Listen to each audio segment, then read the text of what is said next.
Alrighty guys, we're back for some Realmbreaker, and this is a March of the Machine, the Aftermath Standard Brew. We're going to go over the deck, then hop right into some ranked, but first things first, for anyone who may not know, I'm Red Cat and I play aggro decks, entity decks with red in them as well, so I hope that sounds fun to ya. Also, we do get that Discord link down in the description if you're interested in joining that up.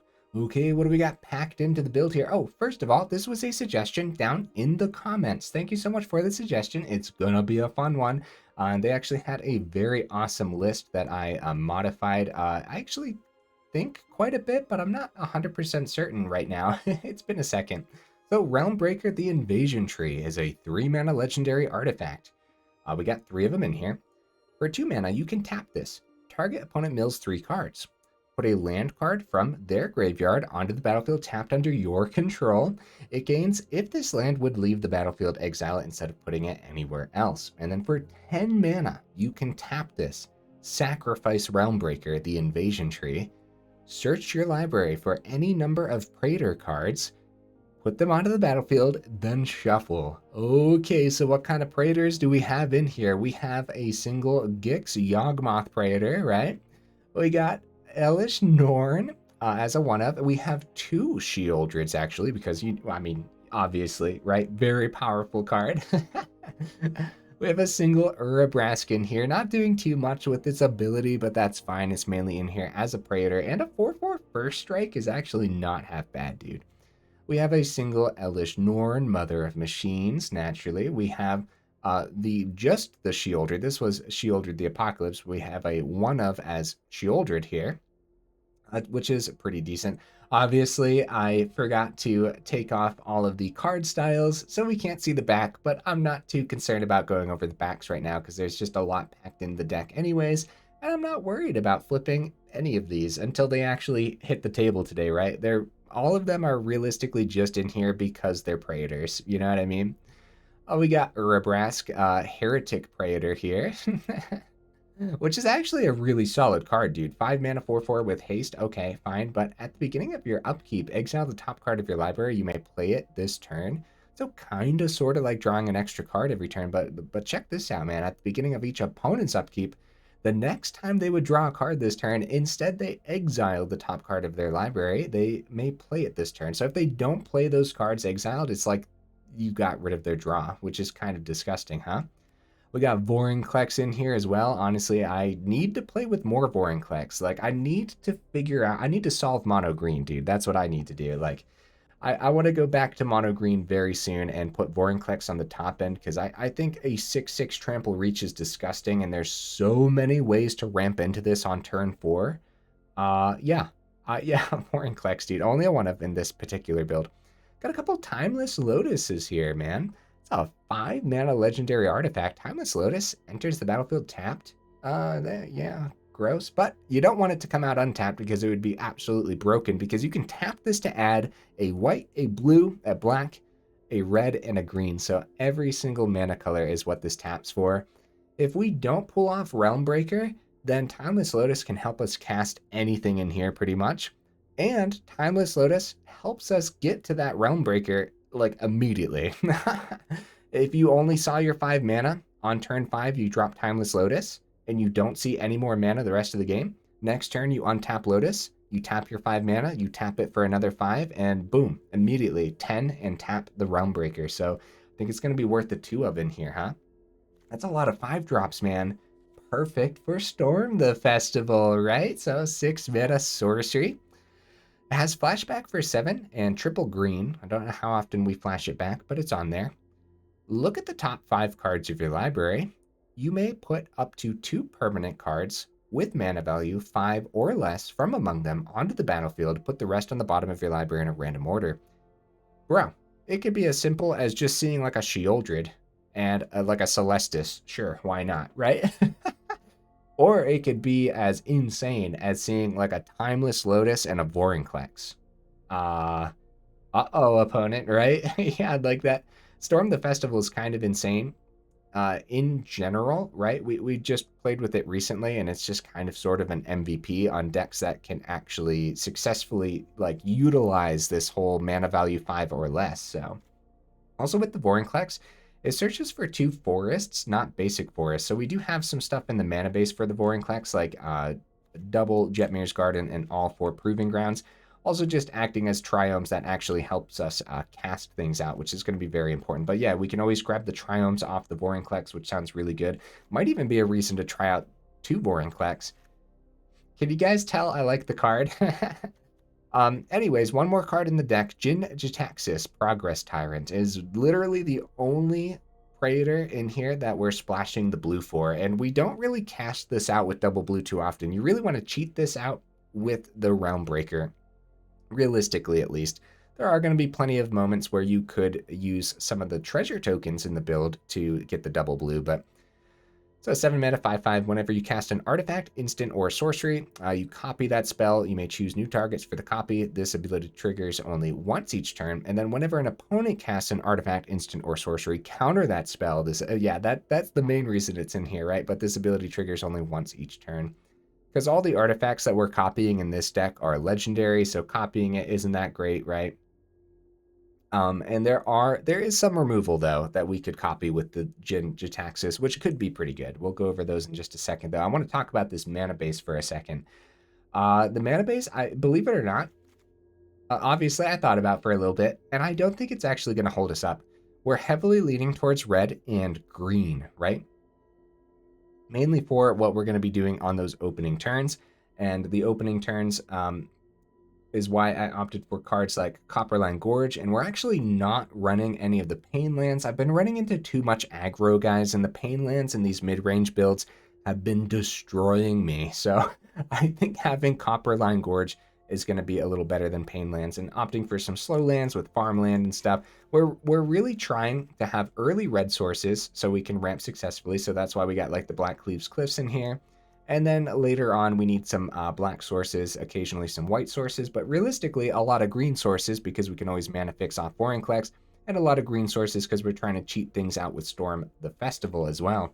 I just wanted to talk about the mana base for a second. Also rocking a Crucible, single forest in case we need to grab that off of Vorinclex, couple Plaza of Heroes because like there's a lot of legendaries in here, and a Seedcore because there's a lot of Phyrexians in here as well, but not everything's Phyrexian, so we don't want the Seedcore to slow us down from playing like a turn 1 Goldhound, for example. Because turn 1 Goldhound into a turn 2 Celestus is really powerful ramp, guys, even though you're getting rid of one of your creatures. Goldhound's a 1 mana 1/1 first strike menace. Tap it, sack it, add 1 mana of any color. Powerful underplayed creature, guys. Speaking of powerful and underplayed, we do see Requisitioner a little bit more, but it's a 2 mana 3/1. When it dies, create a treasure token. It has Blitz for a 2 and a red. Powerful, guys. I love the extra ramp off of this. It helps close the gap between early to mid game very fast. Got 2 Go for the Throats, just solid piece of removal. We got 4 Volcanic Spites. Now this is important for a deck that's running Realmbreaker because it has that ability where you may put a card from your hand on the bottom of your library if you do draw a card. We go back to Realmbreaker real quick. The bottom says search your library for any number of Praetor cards. So if you end up drawing too many of them, sending some of them back with like a Volcanic Spite can be really important. And that reminds me, guys, that's actually a big part of the deck that was in the suggestion in the comments as well. I thought that was really cool, a really cool addition. So yeah, thank you for that suggestion again. And that also brings us to Into the Fire, which is a 3 mana sorcery speed. You get to choose one of these. It deals 2 damage to each creature, planeswalker, and battle. Okay, that could help us clean up a lot. Or put any number of cards from your hand on the bottom of your library, then draw that many cards +1. That seems pretty good, actually, man. It's another way to put those Praetors back into the deck, so hopefully we can bring them out, cheat them out with the Realmbreaker. Sounds cool, right? Got some more legendary creatures here to work with Plaza. So Shigeki, Jukai Visionary, is a 2 mana 1/3 legendary enchantment creature. Snake Druid. For 1 of the green, you can tap it, return Shigeki to its owner's hand, reveal the top 4 cards of your library. You may put a land card from among them onto the battlefield tapped, put the rest into your graveyard. Pretty cool, but then also it has a channel ability here for a double X, double green, discard Shigeki, return X target non-legendary cards from your graveyard to your hand.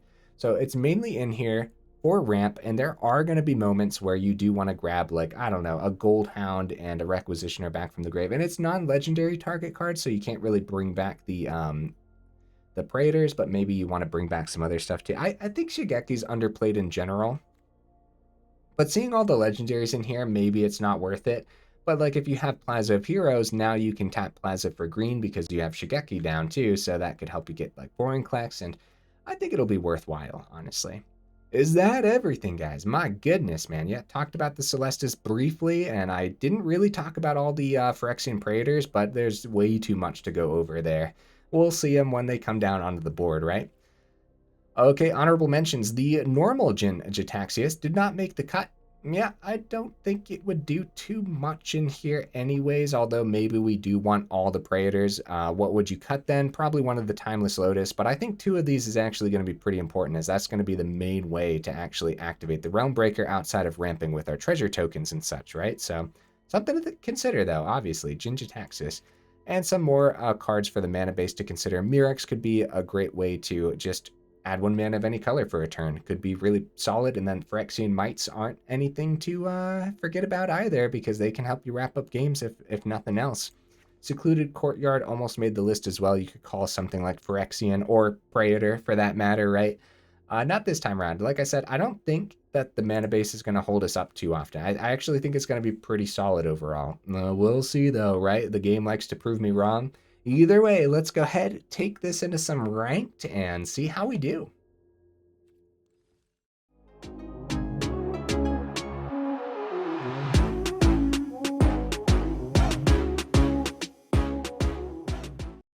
Right into that first game, guys. Lots of people playing Magic right now. Opponent, what you bringing to the table, buddy? Okay. Yep. Good. I like it. It's a good hand, dude. Solid. Okay, tap land. Requisitioner. Realmbreaker comes out on 3. Let's see if we can get that 4th mana for Sheoldred. Oh, we found it. Nice. I'm actually going to get the Deathcap Glade down over Plaza. We're going to attempt to swing before... Alright, please don't be a counterspell. I mean, we definitely try playing it anyways, right? Yeah, there we go. It lands. Nice. Very nice. Because we'd rather Realmbreaker get countered than Sheoldred when it comes time. Which it looks like Sheoldred might bite the dust here, actually. Oop. I don't know what I clicked on there. Alright. Also have the Realmbreaker ability if we need it. If we want to ramp off of it or whatever. Alright, start with the swing. This sure feels like it's going to be a counterspell. I'd rather Urabrask get countered. Or just, like, play Goldhound and activate the Realmbreaker ability.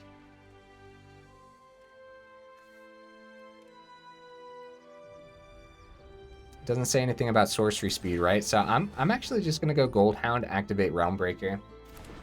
We don't have to play into every single counterspell, right? Just for the sake of getting a counterspell out of their hand. I don't think we have to. This is totally fine. We have options. Alright, let's see. Let's see more of the opponent's deck. Get a little bit of ramp going, too. Oh, one of the Jace builds, huh? Alright. Seachrome. Nice. Very nice. Proving Ground. I'd love to get Timeless Lotus down. How gross would that be for the opponent? It might be a Wandering Emperor round for them.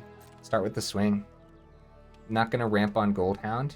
Actually, if it's like a make disappear, then we'd want to ramp on Goldhound. They're down to 11 already. I don't mind getting more mana down. And this plays around make disappear, and I'd rather Sheoldred hit next turn. And we still have 2 open for Realmbreaker too, so...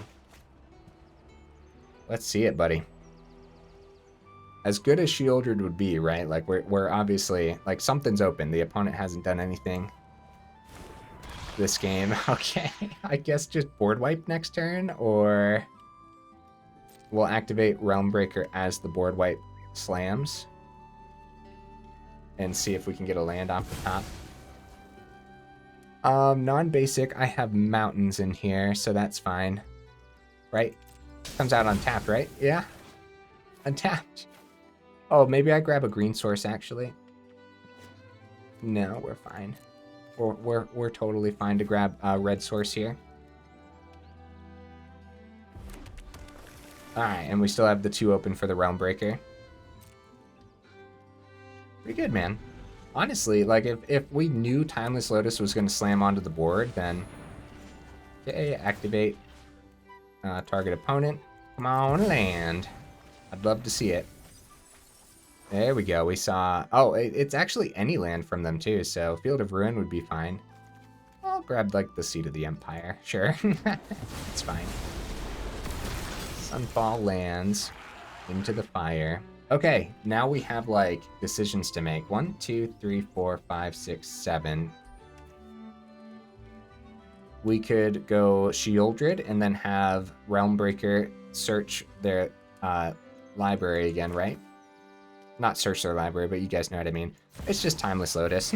I don't know how much outside of a farewell would actually ruin this, but yeah, Timeless Lotus is gonna get us there to get all the Praetors onto the board, and hopefully at that point we can wrap up the game. Yes, it's a tapped land, so okay, hey, Jin hits the board. Very cool opponent. Can't even be mad about it, man. Playing control that you know actually runs creatures and stuff, you just can't even be mad about it. You really can't. So cast a non-creature spell with mana value 3 or greater, draw a card, and then it has the ward 2 as well. I mean, is it even a question? We just immediately do this. 1, 2, 3 mana open after this. Only 3, huh? Probably Shigeki then. I see the green source is kept open, so we'll auto tap. All right. Let's see. Gix, Sheoldred, Elesh Norn, Vorinclex, Urabrask has haste. Sheoldred does the sacrifice for the card. Elesh Norn and big old Jin to get those counter spells. Guys, for real? How cool is this? Huh? How cool is this? All right, we'll grab you. Jetmir's Garden Share. Oh, I should have grabbed the... Oh, there we go, there we go. It's not like we're playing anything else this turn anyways, right? Yeah, GG opponent. Let's go. Let's go, guys. How cool is that? Game 1. Woo, buddy. How consistent was that, dude? That felt good, didn't it? Timeless Lotus just doing that thing that it needed to do. The sacrifice. We were about to swing with Urabrask, draw off of Gix. We had the counter spells with Jin. Elesh Norn's ability was open too. Sacrifice 3 other creatures. Incubate 2 5 times. Creatures you control. That could be good because like flipping this Saga could protect us from double board wipe on the opponent's turn, which probably wasn't going to happen. Right, because we would have countered the first one, like if it was to populate, then they would have had potentially 3 if they played a land, and the only thing I can think of in this deck would be like a temporary lockdown. A 3 off of like a path wouldn't do it for this. Dude, gross. Absolutely gross. Look at that board state one more time before we leave the match. So cool, man. So cool. Oh, and then the draws off also on the Urabrask. Wow, dude. Wow.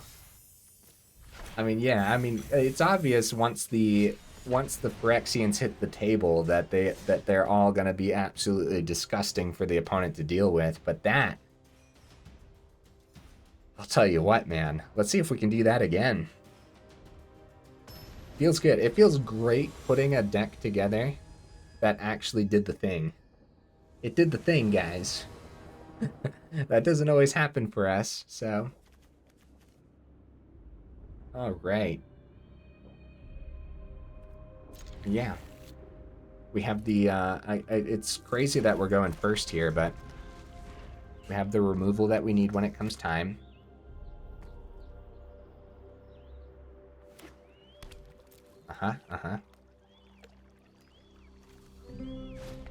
All right, Evolve Sleeper. Let's go right into Requisitioner and not worry about that Sleeper for now. Third Spite isn't terrible for now, right? We'll probably just go right into Realmbreaker next turn, too. They'd want to exile Requisitioner, because a ramp, they don't know what we're ramping into, and it could be really bad. Okay, they keep the 2 open. That's got to be a make disappear then, huh? Start with the swing. It's not like the greatest trade, but it's not bad. If it's make disappear, then Realmbreaker can at least get onto the board. No, it can't. No, it can't. We need 2 open for make disappear. Accept the trade? Yes. I will accept the trade. I was gonna say we could go Volcanic Spite, but that's something we realistically would have wanted to do. I'm just gonna keep Spite open, man. Spite hits some goodies in Dimir, and it could be like Trespasser, discard another Spite. Passes it back. Keep the Spite open? Sure.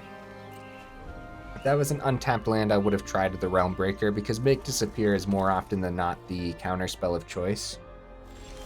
Passing it back. Timeless Lotus is open. We'd use a treasure for that, though. Alright, we have 2 open for a Make Disappear. Let's see if this is the type of deck that runs Dissipate and whatnot. Realmbreaker lands, we have 2 open for the ability, or a Volcanic Spite. Or we could just save the treasure too, that works as well. But I think ramping with Realmbreaker is better. Kaito, okay, we could Volcanic Spite that before it goes phased out. I'm just gonna ramp with Realmbreaker. How you guys feel about that? They still have the 2 open as well, so... Come on, land. Oh no! we missed. And we put an underdog into there. That's pretty bad. I'm just gonna do this again right now then. Oh, I guess we could keep 2 Volcanic Spites open instead. I just want to mess up the draw, you know, whatever's on top. Now we hit some land. Okay, looks like we'll be hitting land a few turns in a row then. Tapped under your control, might as well grab that. Volcanic Spite is open, and we can send the Jin-Gitaxias back into the deck. However, we're getting close to just outright casting Jin. But this is the type of deck that always wants to make sure they keep something open too, so... We'll see what they end up doing, man. Swing for 1, draw off a Kaito. We're probably going to just go Volcanic Spite the Kaito. I guess I should have done that already, but we don't know what they're going to play, so it's a tricky balance, right? Like, we could have done that while they were swinging instant speed so they didn't get the plus.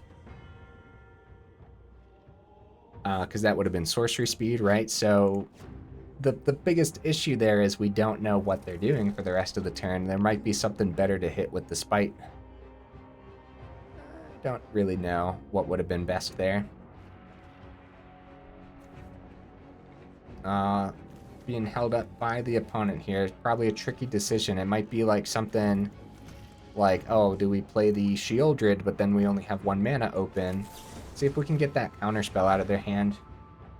Try to play the Timeless Lotus next turn.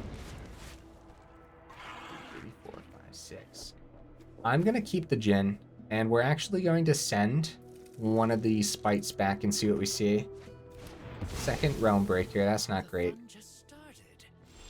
They keep all the mana open, dude. Rough business. Let's see if we can get something out of their hand with the Gold Hound.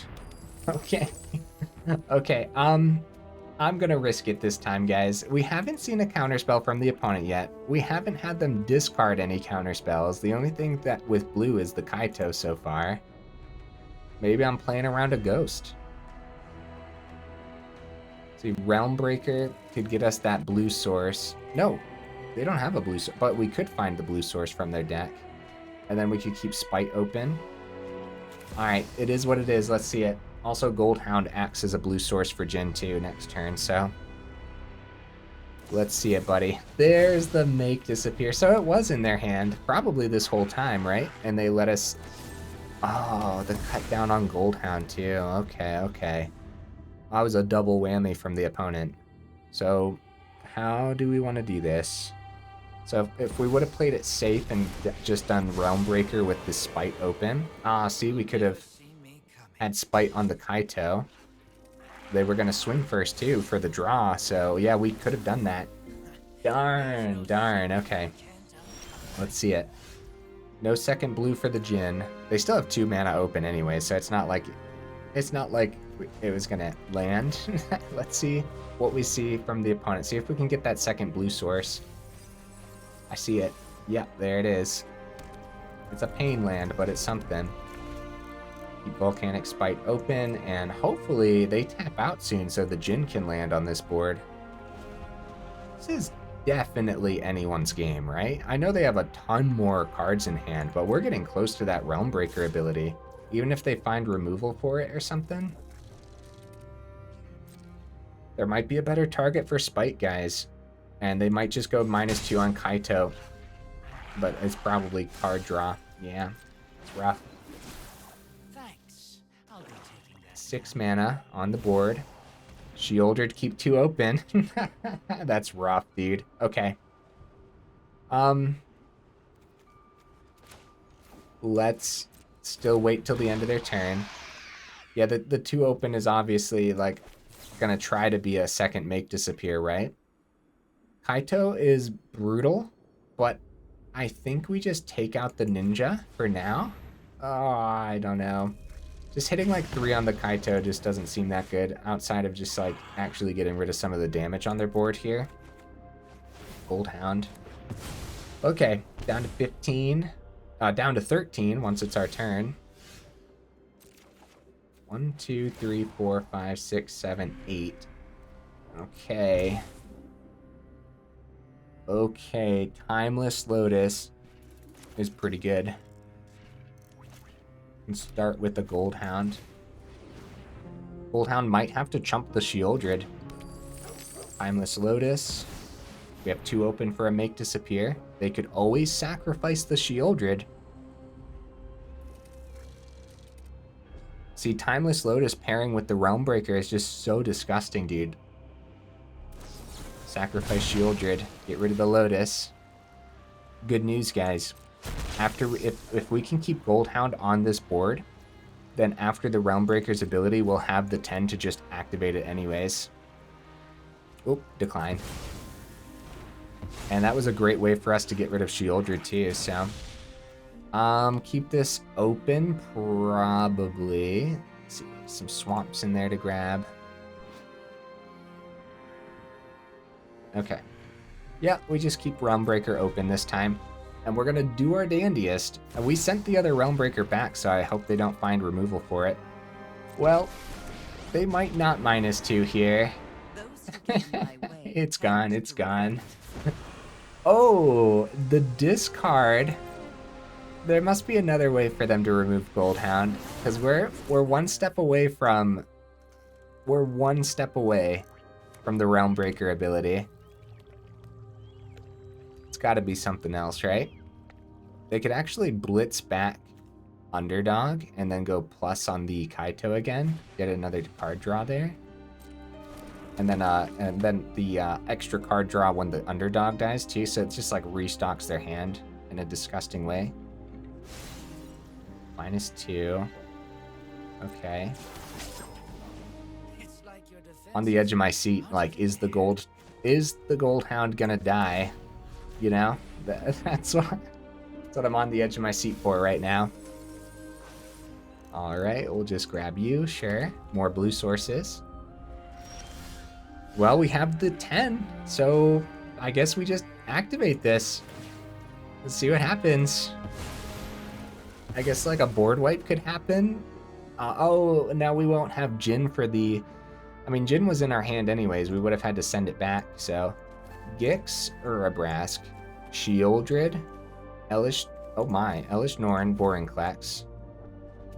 Urabrask number 2, Sheoldred number 2, Elesh Norn, Mother of Machines. Is that everything? Submit 8? 2 games in a row, guys. Seriously. 2 games in a row. What do we end up swinging at? GG, opponent. GG. Let's go. Oh my goodness, dude. Oh man. Hey, we have time for like another medium length game. Let's do this, huh? I'll tell you what though, if we were up against aggro those first two games, we would have been sweating. I'm pretty sure. Well, we had enough volcanic spites in that last one to maybe survive long enough, right? And obviously counter spells wouldn't have happened, so Timeless Lotus would have ramped us a lot easier. This is a risky hand, right? We don't have any black sources for the Sheoldred. We go first. We have treasure, potentially. Okay. We'll give it a shot, man.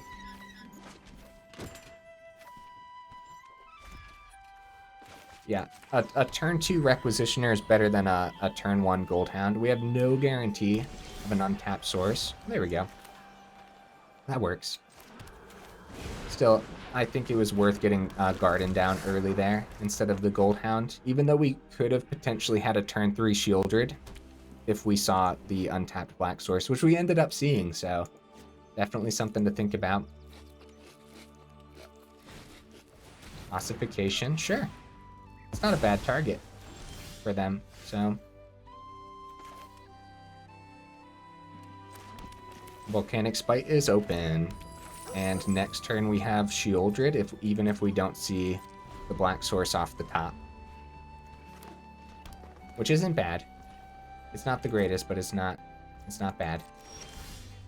Urabrask we can just play instead.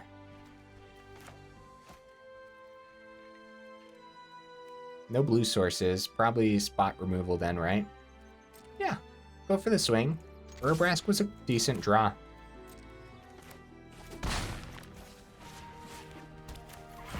Yeah, because if it's spot removal, it's fine. It is what it is at that point, you know what I mean? It could have been spot removal for the Sheoldred too then. Leyline Binding, number 1. Oh no, not the Leyline Binding decks, guys. Alright, be prepared for all 4 Leyline Bindings to hit this table at some point in this game, man. We already know number 2's in hand. Okay. Okay. I'd love to keep this Gold Hound around for when it comes time to cast some of this other tricky stuff. They grabbed their blue source. Elesh Norn. Terrific, dude. Could have attacked first, technically, but they were tapped out, so I wasn't too concerned overall.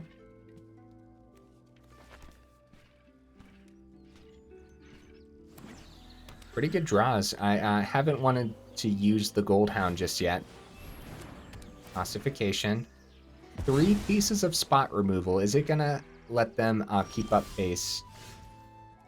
Not the greatest draw. Alright, we have Sheoldred. Can't attack with the Gold Hound, guys. You do gotta tap it and sack it.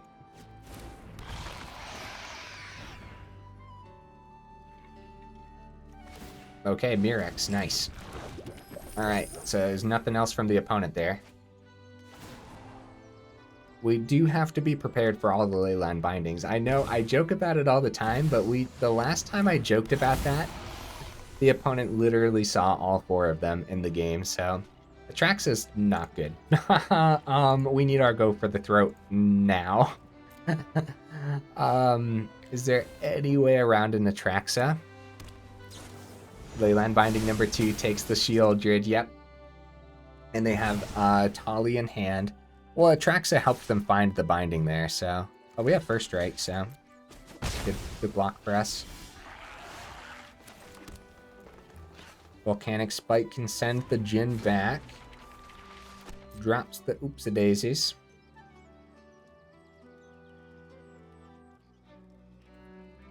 We might be forced to go Spite and look for... I don't know what we look for. Let's see what they do.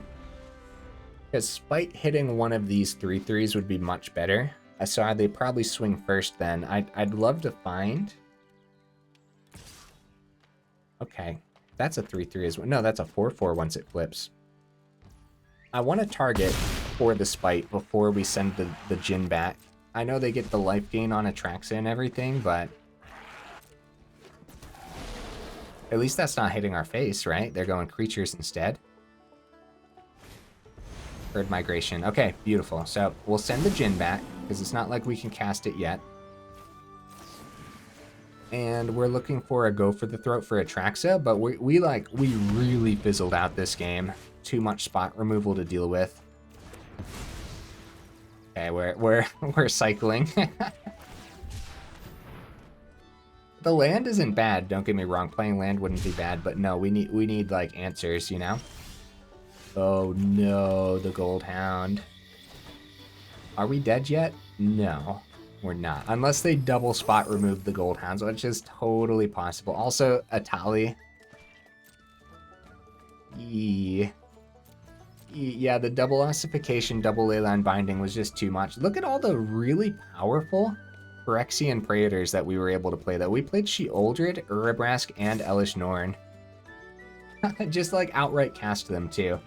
Like that's how decent mana bases are nowadays. Isn't that crazy? 10, 16 damage. You know what? 19 damage. If you got it, you got it, right? Let's see this. I guess they could find like a piece of burn. I don't think these decks run burn that hit face.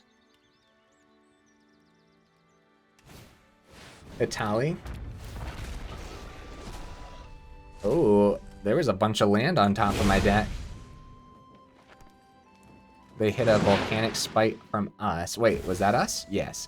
And Atraxa number 2. Oh, buddy, restock that hand. We're letting them play this out, guys, because I want to see what's on top.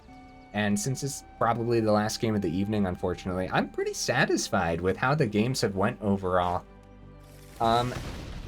Against like any other deck that had just a little bit less spot removal available, I think we maybe would have done fine this game, right? Yeah. Really, it goes to show how important removal can be sometimes. Like all these Phyrexian Praetors, they're powerful, sure, but they're easily removed. Good game, opponent. Let's let them swing on in, and let's find an emote for them as well. Let's do... Let's do this one. I never use this one. Yeah, GG, opponent. Minus 29. We almost got there, guys. They almost missed lethal that turn. That's funny, dude. This deck did way better than I was anticipating, man. What on earth? Let's go talk about it for a second, huh? Realmbreaker, dude. Thank you so much for the suggestion again. Like I said, in the suggested comment, there was a deck list there as well. While I did change it up, a lot of the basic concepts were the same. And I don't want to say anything that I might be wrong about because it has been a second, but I think Storm the Festival and Timeless Lotus were my additions. And the most noteworthy things that I found just really cool about their deck list was like the Volcanic Spite and the Into the Fire to make sure that the Phyrexian Praetors are going back into the deck. And then also just the mana fixing in that list too. I think it was a Power Stone list as well. Like I said, it's been a second, so don't quote me on any of this. But either way, I had just a ton of fun with this, man. Realmbreaker is a really cool card, and just how easy was it to actually get that 10 mana and tap and then just win the game because you have a ridiculous amount of Phyrexians on the board, right? And that one game where we weren't able to like get the Jin out because we ended up discarding it, keeping it in our hand too long, that would have been a great time to actually use like the Volcanic Spite's ability to send it back to the deck. Then eventually we had the Timeless Lotus to Realmbreaker, and then Jin would have been amazing to counter any potential board wipes or anything like that. So that's one of the main reasons to have this as a 1-up on the top end. And then we do have to talk about the other Jin as well. The 5 mana 5/5 Ward 2 would have come in handy against that last game. Well, not necessarily. Leyline Binding gets ridiculously cheap really fast, so they probably could have just played the 3 mana anyways and gotten rid of this, but... and non-creature spells with mana value 3 or greater would have just been our Timeless Lotus, our Storm the Festivals, Realmbreaker, Celestus, Into the Fire, Yeah, there's actually quite a bit, isn't there? So maybe Jin, and I don't know what you would drop though. Honestly, I don't. If you go the double blue route too, you're messing with the mana base a little bit, which the mana base was only thought about for this particular configuration. So I think the mana base was great, actually, dude. I don't think it held us up at all, did it? I don't think so.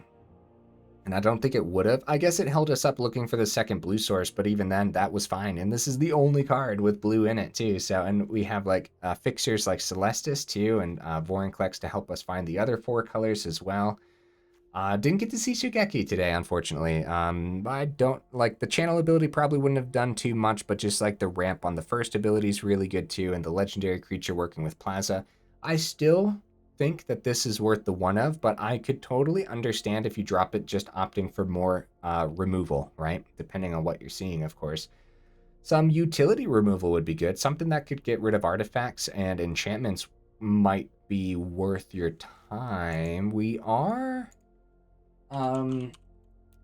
what's the card, guys? What's the card? We are rocking the correct colors for... Yeah, Tear Asunder. This card's really good, man. I could see this. Exile artifact or enchantment. If the spell was kicked, exile target non-land permanent instead. Wouldn't be too hard to kick in this deck because we're ramping so well. 25 land seemed to be perfect too. I wouldn't go up or down.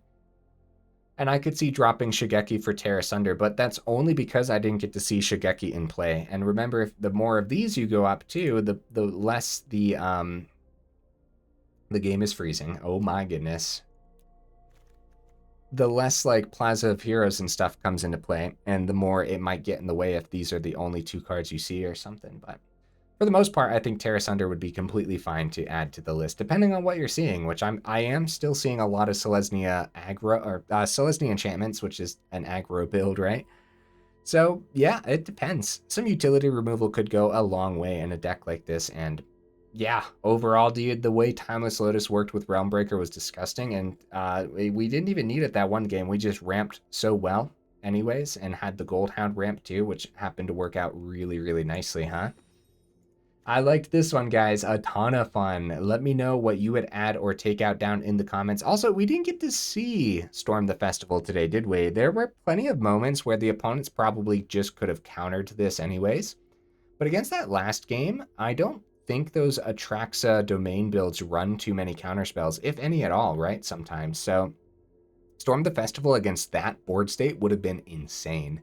Also, just like a go for the throat for the first Atraxa, still wouldn't have done too much anyway. Sure, would have gotten a big old chunky creature off the board, but they still saw the removal, and I believe they saw the Atali off of that too, so they could have just eventually cast out the Atali, found another Atraxa anyways off of that, or something, right? It could have still been insane. So even if we saw that spot removal, I don't know. I think it would have been better just to see Storm the Festival and try to keep up pace in some form or another. This Sheoldred happens to be really good, especially when you're bringing it out with the Mother of Machines as well. Getting the double sacrifice is pretty disgusting, huh? The Urabrask, the way it pairs with everything here too. Yeah, cool. This is a cool one, guys, and we're not too worried about flipping the Phyrexian Praetors, as you guys saw in those matches. So I'm glad I didn't take the extra time to go over the backsides of some of these, especially since, yeah, to go over the backsides, you have to take off the you have to take off the skin. Let's see about taking one off here real quick. Oh, so like basic Sheoldred, you have to go over. You gotta go like this. You gotta select it, and now we can see the backside. Oh, the game keeps lagging, guys. They need to drop an update here soon. See, now we can see the True Scriptures, which the True Scriptures is actually pretty decent. Actually, the backsides of all the Praetors are actually relatively decent. So, I mean, maybe I should have gone over them, but there's just so much to go over in a deck like this anyways. So, guys, I couldn't be happier with the games. I couldn't be happier with the last couple videos I recorded. Just great showcases of the decks. The decks did the thing that I wanted them to do. Very satisfied. So, guys, again, if you made it this far into the video, for real, y'all are champions. I super duper appreciate you, and I will see you in the next video.